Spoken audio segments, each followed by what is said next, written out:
Hello everyone, welcome back. In today's video, I'm going to show you how to fix the Smart Life application not working problem in 2026. So in order to fix it, first of all, you need to start by fully closing your Smart Life application. Do not just minimize it, you just have to simply remove it from the background just like so.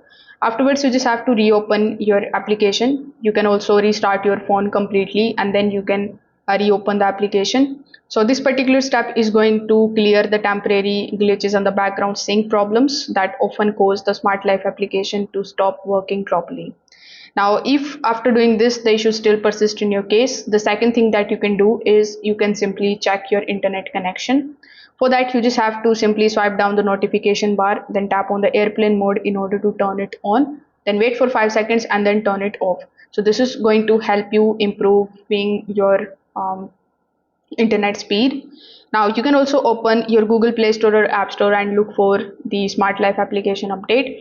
So when we are using the older version, we face these types of login problems. So make sure that you are using the latest version of the application.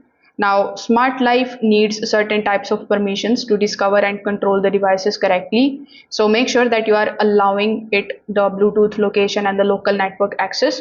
And also you can allow the notifications. So you can manage them by going to the settings of your device, and you can try these easy fixes and see if the application is working properly again.